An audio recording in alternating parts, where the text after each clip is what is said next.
They hid my wheelchair before dinner, whispering, "Crawl if you want to eat."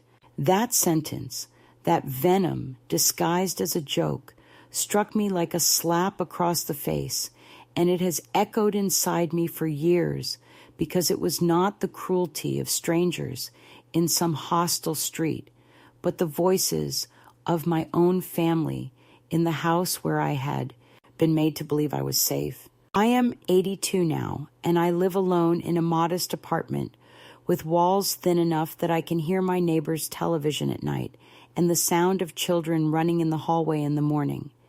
And although loneliness presses on me at times, I cherish the silence because it is mine, and it does not conceal knives behind smiles. I eat when I want, and I sit where I choose. And if I move slowly, at least the pace is dictated by my own bones, and not by the impatient sigh of a son or the sharp tongue of a daughter-in-law. But back then I was not yet free. Back then I was living under their roof, told I was lucky to be there, told I should be grateful for the food they placed in front of me, told in subtle and not so subtle ways that my existence was conditional, dependent on my obedience, my silence, and my willingness to shrink into the corners like a piece of furniture that had outlived its purpose, yet was too heavy to throw away without fuss. When I first moved in with them, it was supposed to be temporary, a few months after my fall, just until I got strong enough to manage on my own again.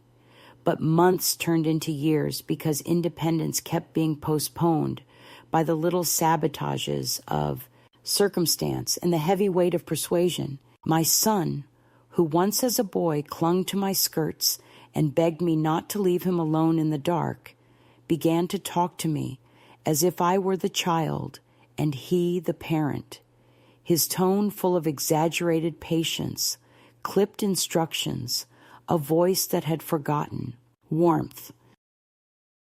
His wife carried her disdain openly, never calling me by name, always she, as if I were not a person but a task, an obligation, a shadow cast over her dinner parties. They said I was better off with them because I would not be safe alone, because the neighborhood where I had lived for 40 years was too dangerous for an old woman. Because what if I fell again? Because what if the bills confused me? Because what? If I left the stove on? Each because sounded like concern, but behind it was possession, and behind possession was control. I should have seen it sooner, but people who survive decades of compromise learn to tell themselves stories in order to keep breathing. I told myself they meant well, that modern life had hardened them, that stress spoke for them, that tomorrow they would remember tenderness. I told myself these things because the alternative was too painful, that they had grown to see me not as mother or grandmother, but as burden, obstacle, weight. And then came that evening, the smell of roasted chicken drifting through the house, the clatter of plates set on a table that had once been mine, purchased with the wages I earned as a nurse working double shifts. I wheeled myself out of my room when I heard the call to dinner, but the chair was not where I left it. I searched the hallway, the living room, the small alcove where sometimes they shoved it when guests came over, and it was gone.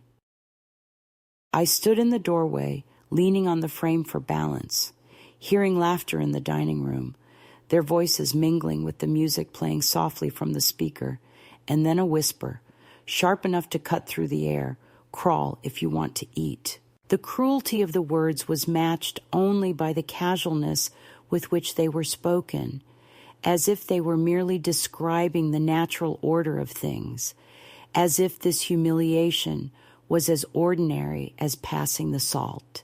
I remember the heat rising in my face, the way my body stiffened, the sudden rush of blood in my ears. I remember thinking for a brief moment that perhaps I had misheard, that perhaps the voices had not been directed at me, but the laughter that followed erased all doubt. They wanted me small. They wanted me ashamed. They wanted me to surrender even the dignity of uprightness. That was the moment something broke inside me. Not loudly, not with rage, but silently, like a fracture in ice that spreads unseen until one day the whole surface gives way. I retreated to my room without a word, closing the door slowly so they would not hear the tremor in my hands. I sat on the edge of the bed staring at the blank wall, and I thought of the years I had spent teaching my son to walk, his tiny hands gripping my fingers, his legs wobbling, his face bright with triumph when he took a few steps on his own. I thought of the countless dinners I had prepared, the nights I stayed awake sewing costumes for school plays, the mornings I rose before dawn to iron his shirt so he would look neat among his classmates. I thought of the promises I made to myself as a young mother, that no matter how little we had, my child would never feel abandoned, never feel less than, never feel unwanted. And now here I was, in my twilight years, listening to the echo of his silence, while his wife sharpened her cruelty into weapons that cut me without leaving visible scars. It is difficult to explain what it does to a person to be told, in words or in gestures, that her right to sit at the table depends on her capacity to humiliate herself. It hollows you. It whispers that perhaps they are right. Perhaps you are too much trouble. Perhaps you are indeed just an old woman clinging to scraps of relevance. But there was another voice inside me, quieter but stubborn, the same voice that had carried me through night shifts at the hospital, through the years after my husband died, through the long hours of solitude when all I had were unpaid bills and a hungry child. That voice did not roar, it simply said no.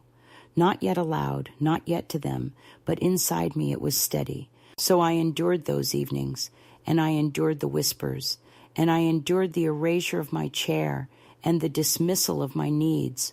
But endurance is not the same as defeat. Endurance, when it thickens and hardens, becomes something else entirely. It becomes the soil in which rebellion grows, even if slowly. I tell you this now, not because I am proud of my silence in that moment, but because silence was my disguise while I gathered the fragments of myself that they had tried to scatter.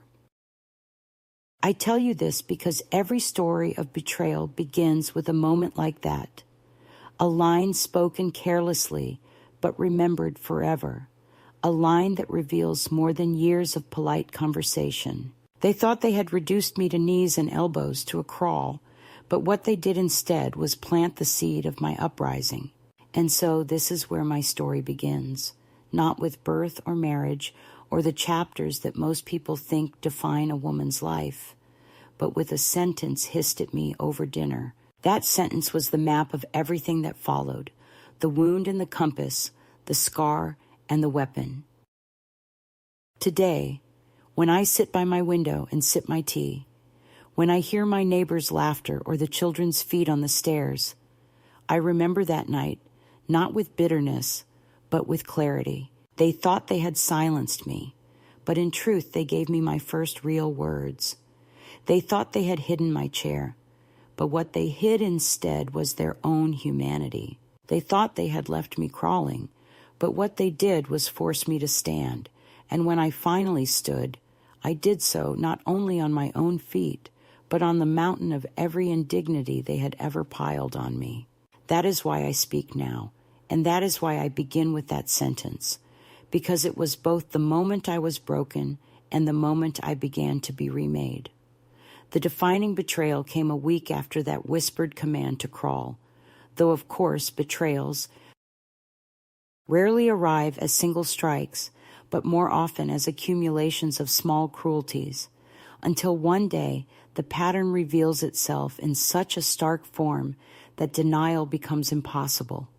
And for me, that day was the evening I learned that my son and his wife had not merely hidden my wheelchair for their convenience, but had begun to plan a life in which my very existence would be erased, And the realization did not arrive through confrontation or confession, but through the slip of a careless word, overheard at the wrong moment, or perhaps at the right moment, because truth has a way of leaking when arrogance grows too sure of itself.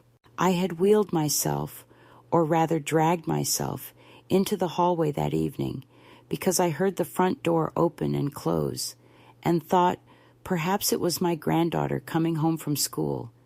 And even though she rarely spoke more than a handful of words to me, I still held out hope that perhaps she might pause long enough to ask about my day.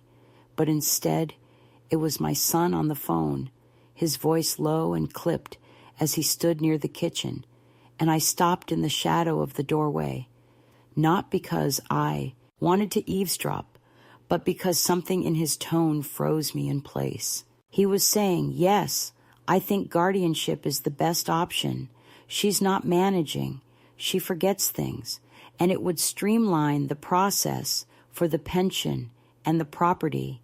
And then silence, then the sound of him agreeing again, murmuring words of compliance, and the voice on the other end must have been his wife, because when he turned his head slightly, I caught the edge of his expression, the small frown of a man who has already decided something unpleasant but necessary. And in that instant, I realized they were not merely tired of me, but preparing to seize me, as one seizes an asset, a form to be filed, a signature to be coerced, a body to be contained under the banner of concern. I remember the taste in my mouth as metallic, as though I had bitten my own tongue, though I had not, and the room seemed to tilt for a moment, the light overhead buzzing faintly, the ordinary sound of a refrigerator motor suddenly roaring like machinery in a factory, and I gripped the doorframe to steady myself. They were speaking not of my well-being, but of my worth measured in currency, in pensions, in titles, in the square footage of a house that I had once helped them purchase by co-signing a loan when banks doubted their credit. And it struck me that all the hours I had worked in hospitals, all the patients I had bathed, all the long nights I had endured with swollen feet and aching back, all the money I had put aside for what I thought would be a modest but independent old age, had turned not into security, but into bait for the trap my own family was setting. I returned quietly to my room, careful not to let the wheels of the chair squeak against the floor, though later I discovered they had hidden it again, perhaps to prove their point, or perhaps to remind me of my fragility, and I sat on the bed with my hands clasped together so tightly that the veins rose like ropes, and I listened to them moving in the kitchen, the clatter of cutlery, the laughter of people who believed themselves righteous, and I felt something shift inside me. It was not anger exactly, though anger came later, but something colder, sharper, more enduring, a clarity, as if a film had been stripped from my eyes and I could see at last the architecture of the cage they were building around me. That night I did not sleep, not because of fear, but because I was making lists in my head, lists of what I still had that was mine, what documents, what numbers, what small reservoirs of strength. I remembered the envelope in my purse where I had kept, for no clear reason, the business card of a lawyer I had once met at a church fundraiser, a man who spoke about the rights of the elderly, about how financial abuse often wore the mask of filial duty. I had slipped the card into my wallet that day thinking I would never need it, but something in me, some cautious instinct, had refused to throw it away, and now I knew why. The next morning, when the house was empty and the air still smelled faintly of the perfume my daughter-in-law wore, sharp and synthetic like flowers forced to bloom out of season, I pulled the card from my wallet and stared at the numbers, memorizing them before tucking it back, because I did not yet dare to call, not while they were near enough to overhear. Instead, I stood slowly, using the edge of the dresser for balance, my knees trembling, and I took a single step, then another, the muscles burning, the joints complaining, but I kept going until I reached the chair by the window. It was not much, just a handful of steps, but it was the beginning of something, the rehearsal for a future where I would stand on my own, however unsteady. The betrayal was no longer just the disappearance of a chair or the command to crawl. It was the conspiracy I had overheard, the plan to strip me not only of mobility, but of voice, of choice, of legal selfhood. It was the understanding that I was no longer regarded as a mother or grandmother, but as an object to be managed, a signature to be harvested, a problem to be solved through paperwork and signatures in court. And yet in the hollow of that knowledge, in the echo of that casual cruelty, I found something I had not expected: resolve. Because once you know the truth, you cannot unknow it. And once you have heard your name spoken not as a person, but as a case file, something in you either breaks forever or hardens into resistance. And I discovered, late in life, that I was not so fragile as they believed. So the catalyst was not only the whisper to crawl, not only the missing wheelchair, but the realization that my own flesh and blood were preparing to erase me while still keeping my body alive for their convenience. That was the night my story truly turned, because from then on, everything I did, every word I spoke or withheld, every step I practiced in secret, was shaped by the knowledge that I was in a fight, not merely for dignity, but for survival as myself. And survival, I had learned long ago in hospital wards and in nights of widowhood, is not granted by kindness, but claimed by will, and I would claim mine. The quiet worsening began so gradually that to an outsider it might have looked like nothing at all, just the slow erosion of small courtesies. But for me, it was like watching the shoreline of a life I had once recognized being pulled away grain by grain, until one day I could not tell where the land ended and the sea of diminishment began. And in those days, after overhearing their plans, the air in the house seemed heavier, the walls closer, as though they too had conspired to remind me that I was not wanted in the light of their family life, but relegated to the dim corners where inconvenience could be hidden. They no longer left my wheelchair near my door. Instead, they folded it and shoved it into the closet under the stairs. And when I asked about it, my daughter-in-law smiled thinly and said that keeping it there was safer because otherwise guests might trip. And though her words were coated with a veneer of practicality, I felt the sting of her real intention, which was not to protect the guests, but to erase the sight of me, to erase the proof that in this house lived a body that did not conform to her curated world. Dinner invitations became irregular. Sometimes my son forgetting altogether to call me from my room until plates had already been cleared, and on those nights he would appear at my door with a plastic container scraped with leftovers, placing it on my nightstand with the muttered assurance that he had saved me something, though the food was always cold, sometimes half-eaten, and I felt as if I were being fed, not out of care, but out of obligation, the way one tosses scraps to a dog that will not be let near the table. My granddaughter began to mimic her mother's tone, rolling her eyes when I asked about her day, whispering to her brother in that high conspiratorial pitch that children use when they know they have the protection of the adults, and I would hear my name followed by a suppressed giggle, as though I had become a character in a cruel game whose rules excluded me. Control seeped into everything disguised as kindness. The house keys I once kept in my purse were quietly removed, my daughter-in-law explaining that it was safer, because I might lose them or lock myself out. And though I wanted to protest that I had kept keys for decades without incident, I said nothing, only nodded while inside I felt another strand of my independence snipped. My phone, which once rang with the calls of old friends, stopped working properly because the ringer had been turned off, she said, to protect me from scams. And when I asked about the sudden silence, she said it was better this way, less confusing. And I knew then that I was being cut off from the world outside these walls. Even my medication was rationed with condescending precision. She placed my pills into a plastic organizer, counting them aloud as if I were a child who might swallow them for candy.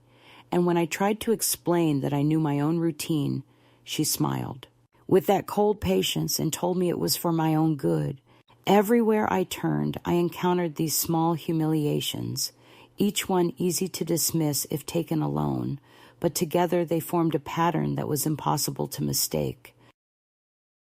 They were training me slowly to doubt myself, to question my memory, to believe that I could no longer manage ordinary life. Gaslighting, the word I had once heard on television, but never thought would apply to me, began to describe my days.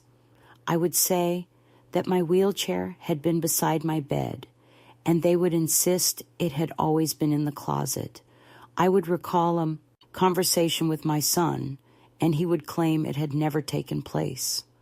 I would mention that the refrigerator had been empty of milk, and my daughter-in-law would laugh and hold up the full carton, as though I had dreamed my own hunger. The isolation deepened.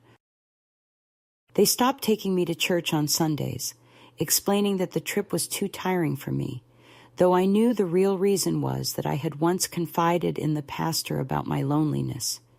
And news like that spreads, and they did not want their image tarnished by whispers of neglect. Neighbors who had once dropped by were quietly discouraged.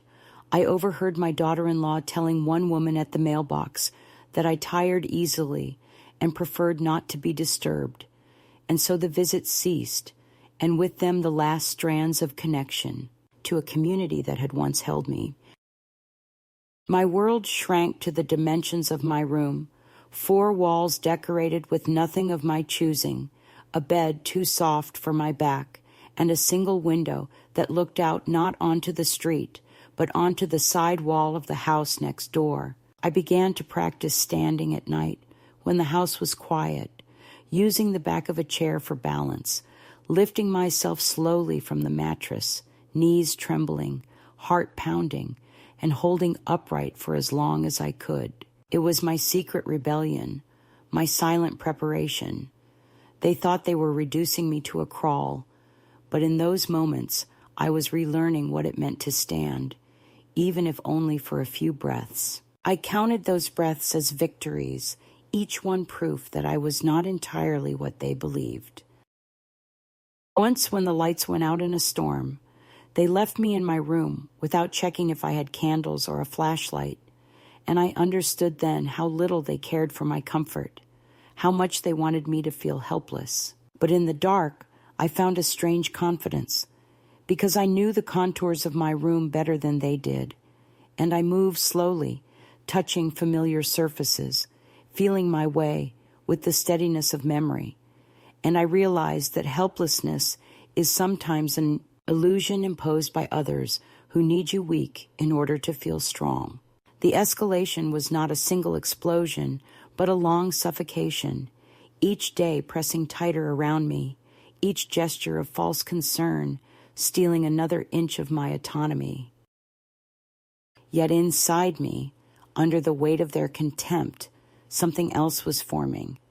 Not despair, but resistance, the slow gathering of strength that comes when you realize that you are in a battle not for comfort, but for the right to exist as yourself. And though the days blurred with loneliness, and the nights rang with the echo of their laughter at tables where I was not welcome, I held on to that quiet rebellion, that nightly standing that whispered no inside my chest, because I knew even then that this quiet cruelty was not the end of my story, but the sharpening of the knife I would one day use to cut myself free.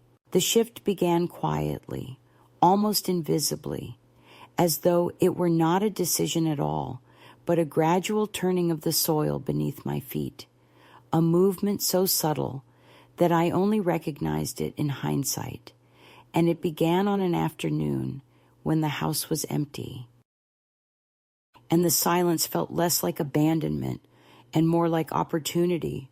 They had gone to a gathering at the daughter-in-law's sister's place, taking the children with them, and I was left alone with a bowl of soup that had cooled before it reached my lips.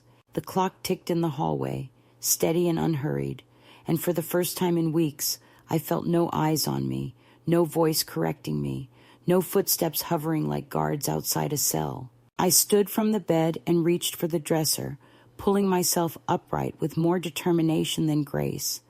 And then I did something that felt both reckless and necessary. I took a step without holding on to anything. My knees wobbled, my breath caught, but I remained standing, and the rush of blood in my ears sounded like applause from a crowd only I could hear. It lasted only seconds before I lowered myself back into the chair, but in those seconds, I felt something I had not felt in months. Freedom, fragile but undeniable. That taste of freedom became a hunger. I began to practice each night when the house was dark, pacing the width of the room by gripping the wall, counting the steps, whispering encouragement to myself, like a nurse tending a patient.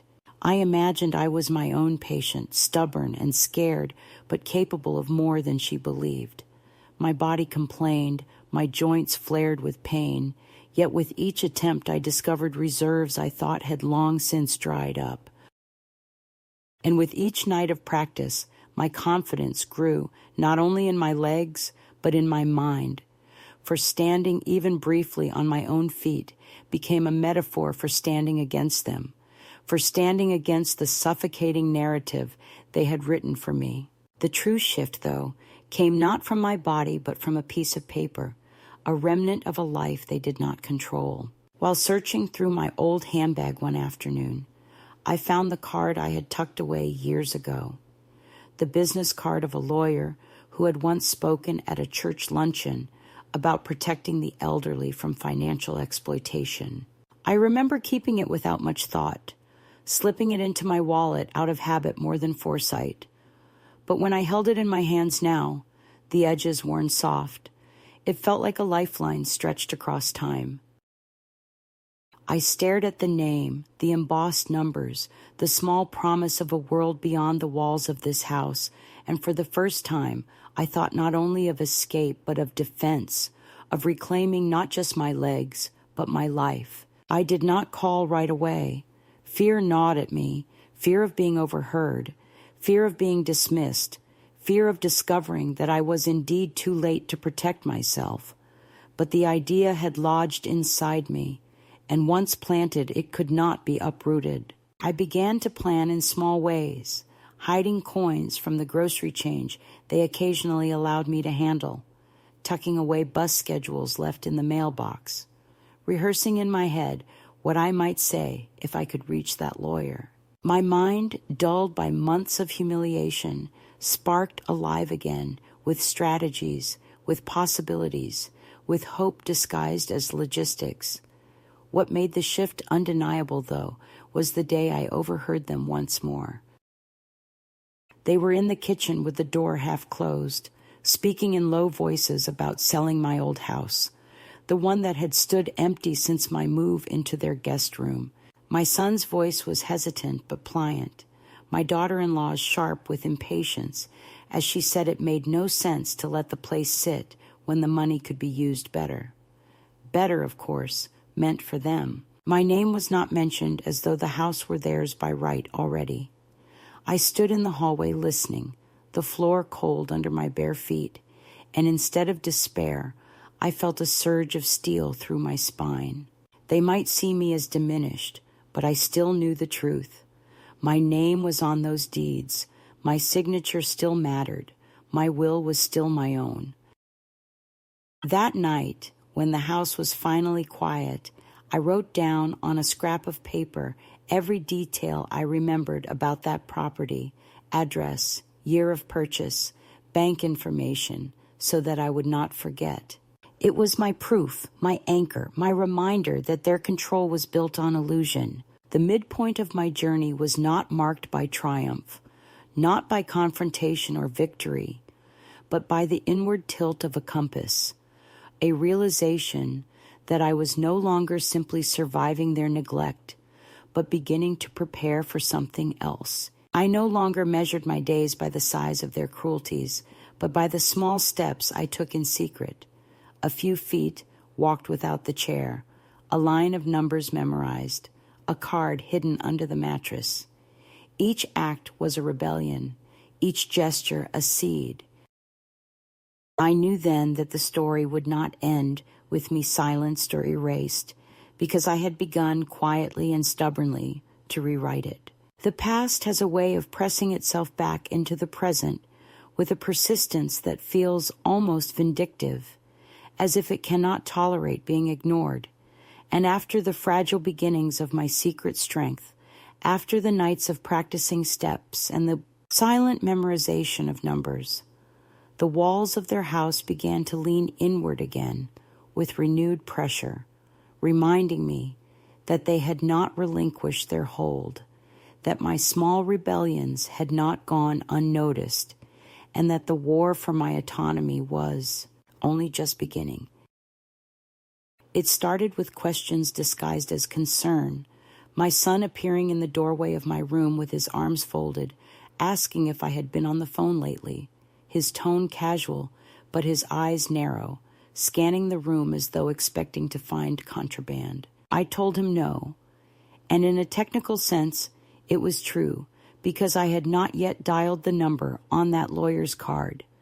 But my hesitation must have betrayed me, because he lingered, his gaze catching on the purse at my bedside, and he said, almost too softly, that sometimes older people got confused and gave out information to strangers, and that could be dangerous. His wife followed later with a similar speech, framed not as accusation, but as reassurance, telling me she had read an article about seniors being manipulated into giving away their savings, her voice syrupy and false, and I knew these were not warnings but preemptive defenses, lines rehearsed for the day.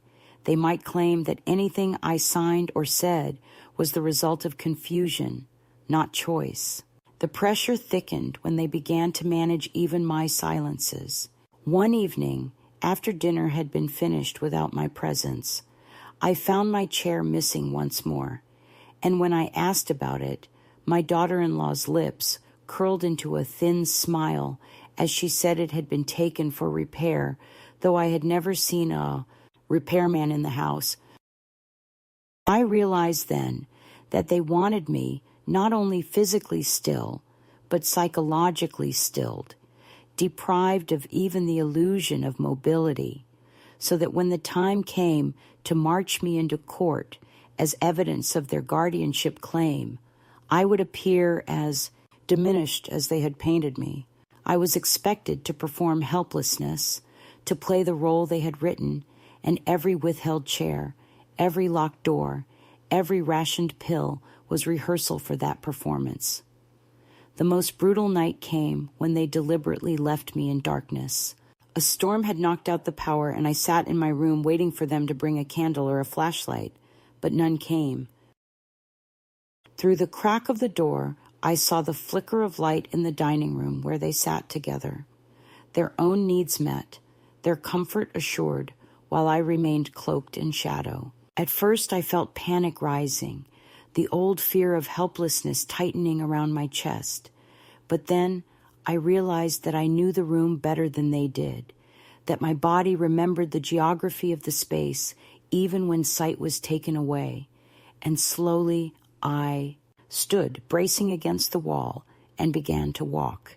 Step by step I moved in the dark, my palms grazing the familiar surfaces, the bedpost, the dresser, the chair back, until I reached the window, and there I stood, upright and steady, the storm outside raging, but the storm inside me quiet, and I understood that what they had meant as punishment had become proof of my resilience. When they finally returned, pretending to check on me with theatrical concern, I was already seated again, calm, my face a mask that hid the small flame burning within. But even as I gained strength in secret, their tactics escalated. I discovered one morning that some of my documents were missing from the drawer where I had kept them. My old bank statements, the copy of the deed to the house I still legally owned, small scraps of paper with account numbers.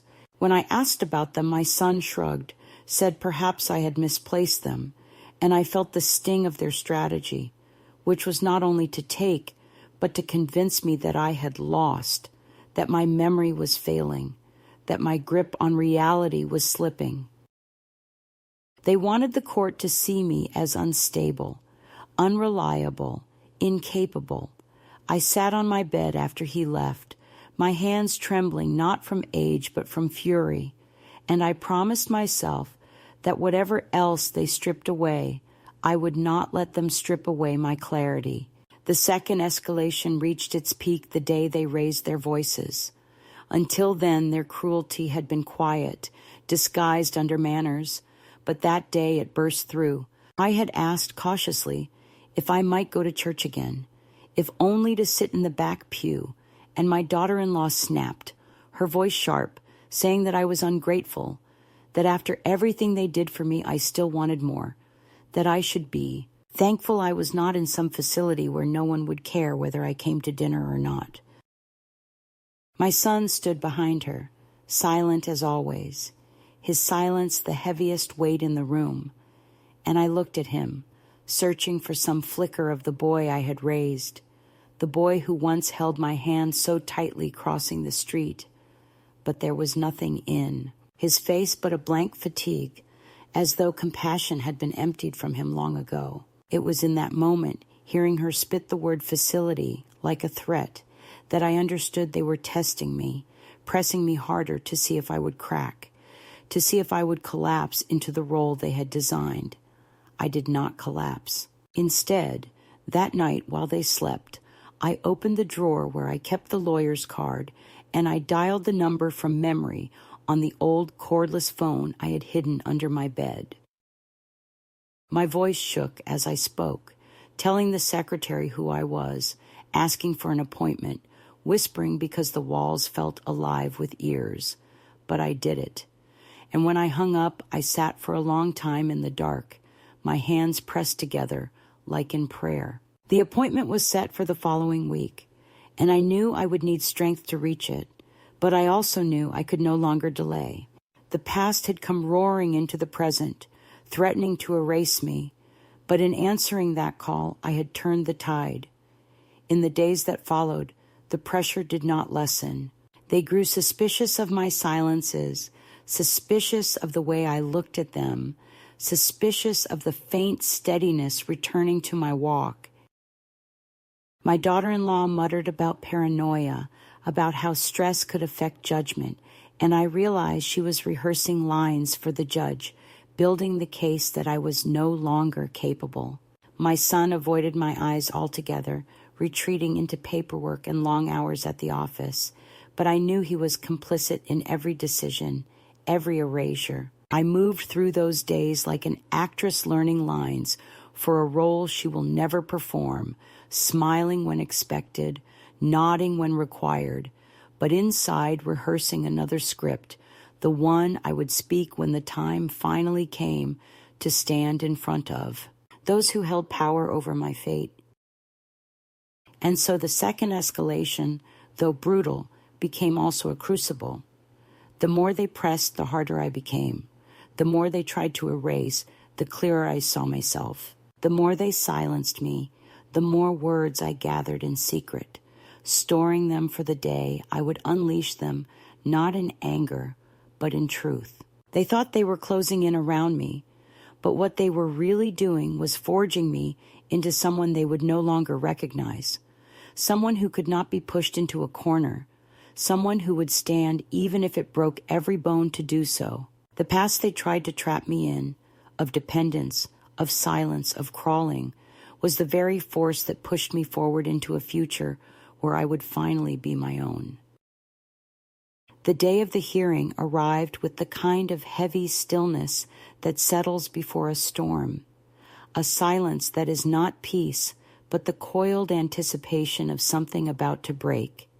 And as I prepared myself that morning, buttoning a blouse whose fabric felt stiff against my fingers, I thought of all the nights I had stood in the dark rehearsing steps, all the whispers I had endured, all the humiliations I had swallowed like bitter medicine, and I told myself that every cruelty had been nothing more than the sharpening of my blade, that I had been tempered in fire and was ready now to strike.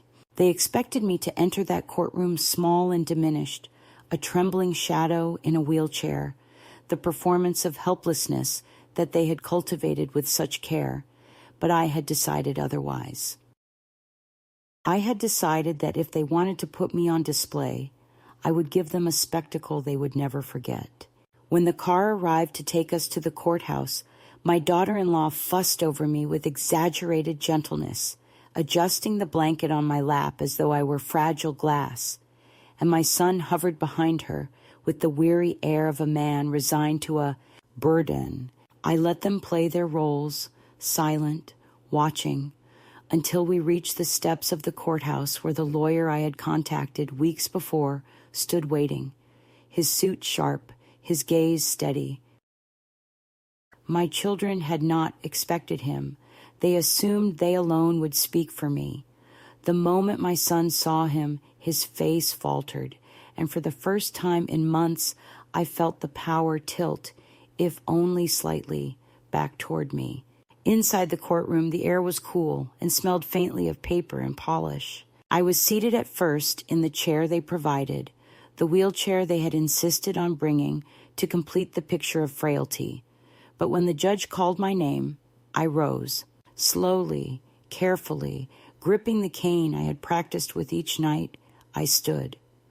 The sound of the wooden chair scraping against the floor as I pushed it back rang louder than any gavel. Gasps murmured through the room, even the judge pausing to watch, and my daughter-in-law's hand flew to her mouth in disbelief while my son stared as though seeing a ghost.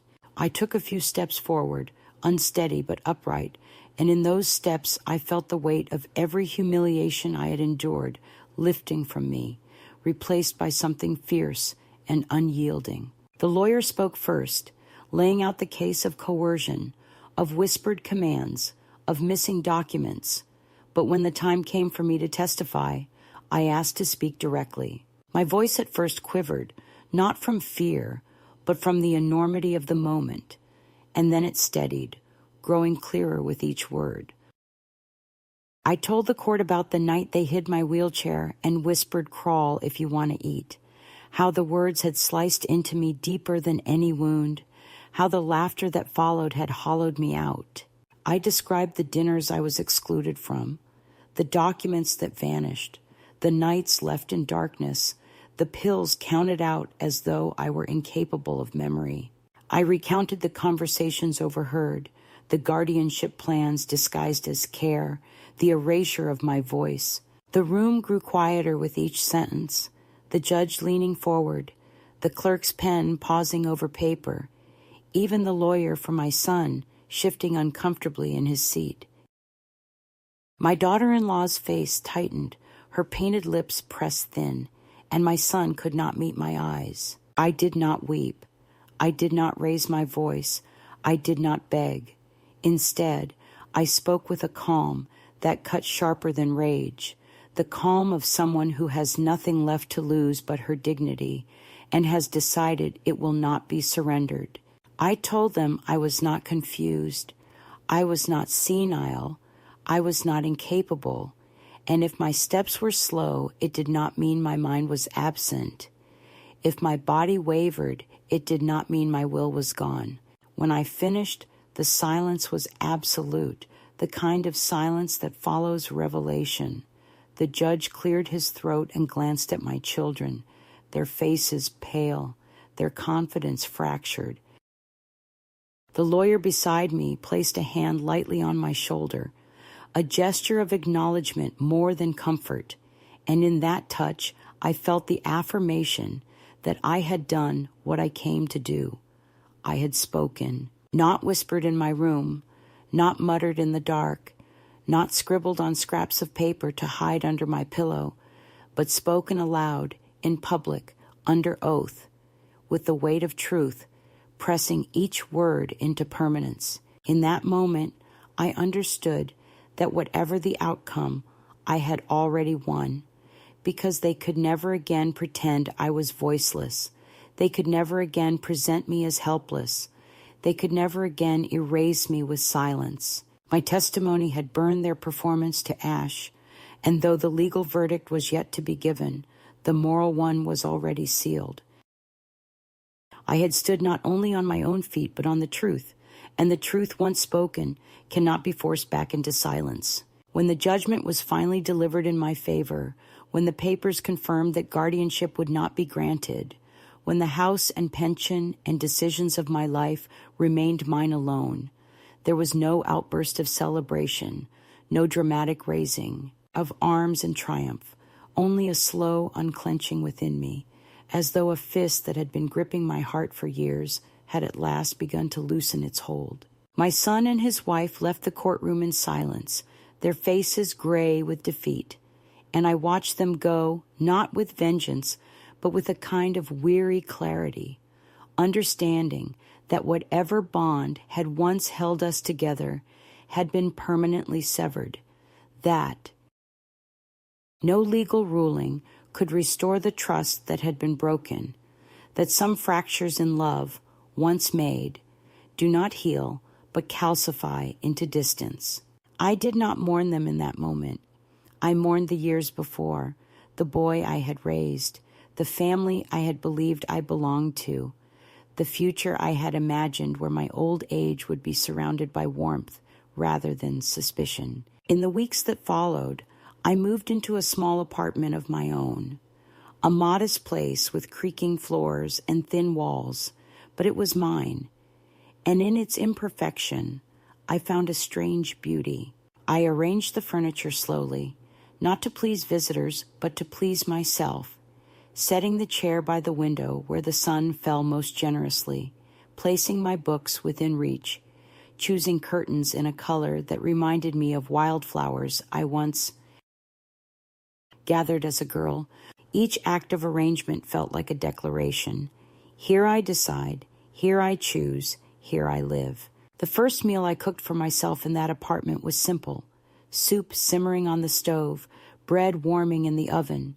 But when I sat at the table and lifted the spoon to my mouth, tears blurred my vision, not from sorrow, but from the overwhelming relief of eating without humiliation, of eating not as a tolerated presence, but as a rightful occupant of my own life. I learned to love small rituals again: morning tea in a chipped cup, steam curling into the quiet air, the sound of the radio murmuring news while I opened the window to let in the smell of rain, the evening light turning the buildings across the street to gold for a few fleeting minutes. These were not grand triumphs, not victories that would be recorded in any book, but they were mine, and they filled me with a serenity sharper than any revenge. Freedom, I discovered, is not loud but steady, not a shout but a breath taken without permission. At times, memories of that house still visited me: the laughter at dinners from which I was excluded, the cold tone of my daughter-in-law's voice, the silence of my son.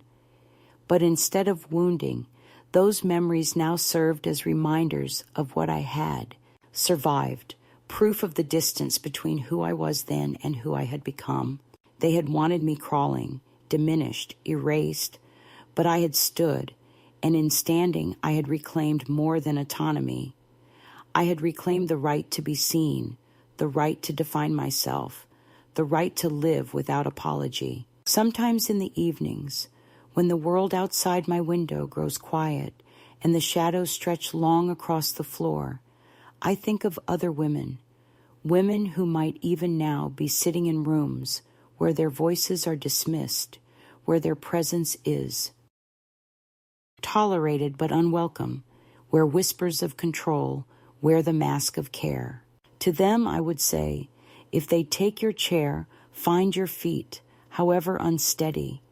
If they take your words, gather them in silence until the day you can release them like arrows.